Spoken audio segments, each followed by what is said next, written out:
என் நலமான வணக்கங்கள். நான் சரஸ்வதி ராஜன், உங்கள் மருந்தில்லா மருத்துவர். மீண்டும் உங்களை சந்திப்பது மிக்க மகிழ்ச்சி. நேயர்களுக்கு இன்னைக்குரிய தகவல் சயாட்டிக்கா பெயின். இந்த இடுப்புல இருந்து கால் வரை இழுத்துட்டு போகும், நரம்பு அப்படி இழுத்து போய் விரல் வர வலிக்குதும். அந்த அந்த வலிக்கு பேர் சயாட்டிக்கா பெயின். சயாட்டிக்காங்கிற ஒரு நீளமான நரம்பு இருக்கிறதுனால அதில் வரக்கூடிய வலி தான் இந்த சயாட்டிக்கா பெயின். இந்த சயாட்டிக்கா பெயினை நம்ம சுஜோக் முறையில் மிக எளிமையாக சரி பண்ணிக்கிடலாம். சுஜோக் முறைனா கையிலே அந்த காலில் உள்ள வலியை கையில் அக்குப்ரெஷர் பண்ணி சரி பண்ணுறது தான் பேர் தான் சுஜோக் முறை. இப்போ பாருங்கள், கையில் அது எப்படி பண்ணணும்னு நான் சொல்லி காட்டுறேன்.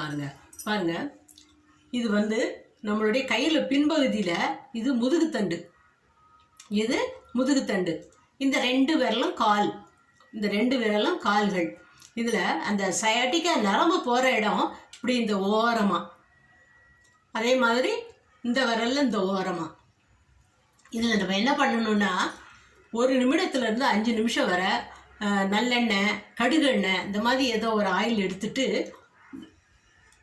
அதை இதில் இப்படி அப்ளை பண்ணும்போதே உங்களுக்கு நல்ல வலி தெரியும். இதுலேயும் இந்த விரலில் இந்த நரம்பு போகுது இல்லையா, அந்த சைடில் இந்த விரல்களில், இந்த விரலில் நம்ம அப்படியே நல்லா அழுத்தி தளர்த்தி 1 நிமிடத்துலேருந்து 5 நிமிடம் வரை நம்ம அழுத்தி தளர்த்தும் போது அந்த வலி கொஞ்சம் கொஞ்சமாக குறைக்கப்படும். ஒரு 10 to 15 டேஸில் உங்களுக்கு இந்த சயாட்டிக்கா பெயின் கம்ப்ளீட்டாக சரியாயிடும். இந்த எளிய முறையை அனைவரும் பயன்படுத்தி பயனடைங்கள். மீண்டும் ஒரு நல்ல தகவலோடு சந்திக்கிறேன்.